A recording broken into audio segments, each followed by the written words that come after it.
Hello YouTube modelers. So I'm going to give you the most unimpressive workbench tour that you will ever see. So here is my workspace. I share it with my oldest son. He has his laptop and all his gaming equipment, and I have to put up with his rage sometimes when I'm assembling my models, when you want total peace and quiet and concentration. But it's pretty much my workspace.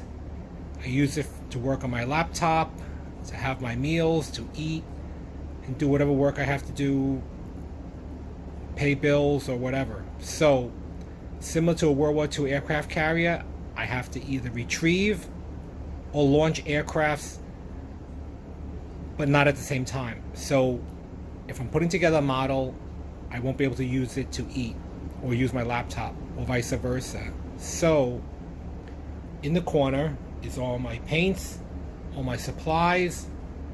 And just to clarify, in the last video, that was only my completed model kits and spare parts that were put away. My stash is actually up on the top shelf. That's some of my completed models. The Lego Millennium Falcon is actually my kids. The monogram Heinkel HE-111, the X-Wing, which you guys saw already. And then right behind me is my stash. So my stash is kind of close. I really just only have around 20 kits in my stash.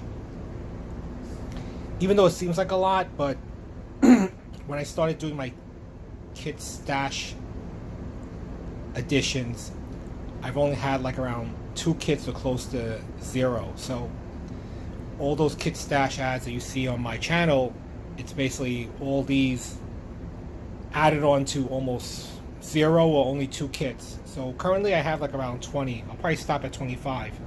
This is my the only kit I have that's on display that does not have a case, because this AMT 58 Impala, I bought it, and I'm going to show you how bad the quality control was when AMT was under RC2, or actually AMT Erdl before they were sold to RC2, which was before round 2. So it looks like they didn't use enough release agent, because they gave me the kit and the rear was all mashed up like that. Have you ever seen anything like that?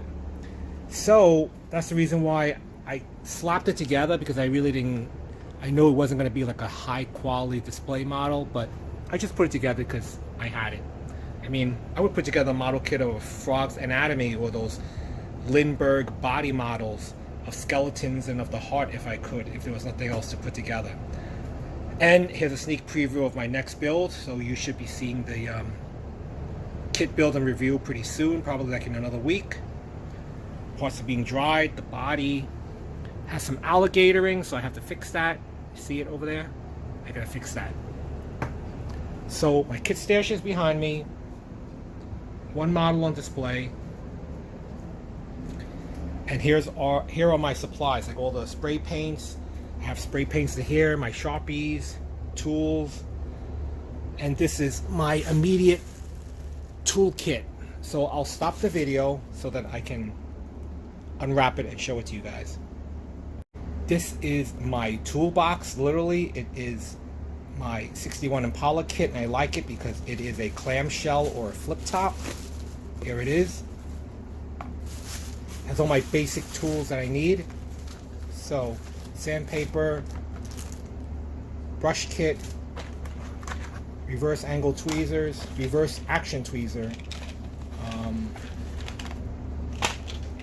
fine, ultra fine. I like to use ultra fine brushes, Molotow, Sharpies, a simple sprue cutter, tuba glue, decal setting solution, a bigger bottle of mineral spirits, my liquid cement for fine. I actually find my build time, it gets cut in half when I use liquid, but for some reason, out of habit, I guess I like to use a tube. It's thicker, but unfortunately it leaves those annoying little like spider webs when you're gluing those long strands. So these are all my basic tools, my basic colors. But again, down here I have all my spray paints, more spray paints in the box, and then on the box underneath are all my spare colors of duplicates or really extraordinary shades of color that I rarely use, but I will have to go and dig them out either when I run out of colors or when I'm looking for that particular, mostly like flat military paints, but I do have like doubles of gloss of flat black, white, you know, the simple colors. And then in here is just Sharpies, markers, things like that. Also in here I just have like a few spare parts of maybe my latest kits or something. I have a lot of these cardboard boxes because I also build model rockets too, so maybe we'll put out a video on how to build model rockets with just simple household items.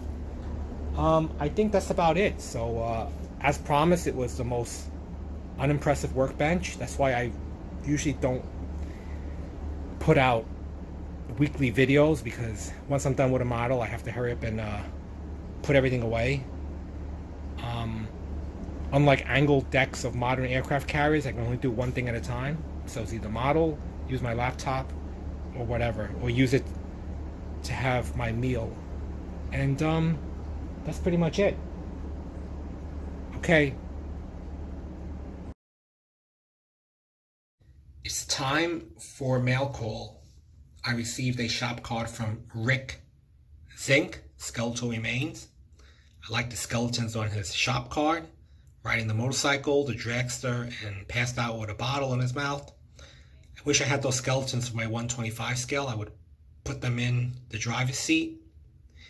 I like how he gets his whole family involved in the video, in the presentation. He also has something old where he'll review, say, an old model catalog, which makes me wish I had kept mine. But he has great builds as well, like the Chevy Blazer. So check him out. I also received a card from Joe over at Mad Genius Productions. His video and video editing is top notch. He builds cars and a lot of military things as well. So if he's building a military aircraft, in his videos he would actually include footage of the actual airplane from newsreels. So go check him out.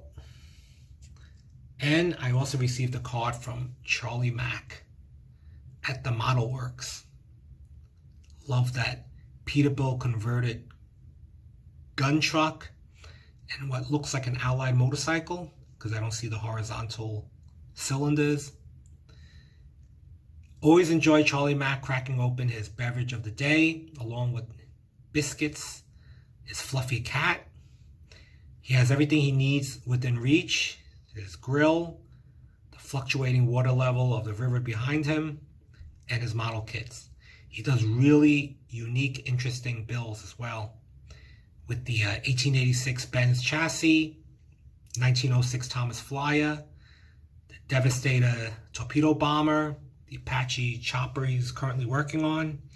I mean, I don't know how he builds that Benz with those delicate spoked wheels, but really great. And of course his friggin' rigging on the USS Constitution, which takes a lot of patience. So I'm going to have everyone's channel in the description, and also want to thank all three of them for their kind words in the back. So go check them out. Alright everyone, it's Kit Stash Edition time. So in my last kit stash I added the 1970 Dodge Challenger. So I needed the correct hood, so rather than get nickel and dimed, I just end up getting the AMT Vanishing Point, which was the original one I wanted. See the two side bulges with the mini air intake. So here it is, the RT version, road and track, as opposed to the TA Trans Am version. So this looks pretty good. I'm pretty sure the Revell one's probably has a little better fit, but I do like AMT kits. Oh, look at that price, $9.99. That was definitely not what I paid for this one. Let's see what year. I'm curious. Can't see. Oh, 2003 RC2. Okay, and my second and last edition on this video is the 55 Chevy Nomad AMT. I seen some of you guys added some 57 Nomads. I never actually put together a Nomad, so this will be my first Nomad. From the pictures, it looks like it has a drop-down tailgate, which is nice. I seen some of you guys with the 57. It looked like the rear window lifts up. Don't know whether this one has it or not. I will be building it stock because that's how I am. I'm a stock guy. Let's see what year this is. Oh, huh.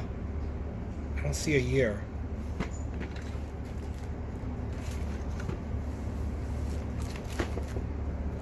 All right, so that's my additions for now. I don't see a year. I would say probably in the 80s, possibly early 90s. All right, see you guys in my next kit build and review.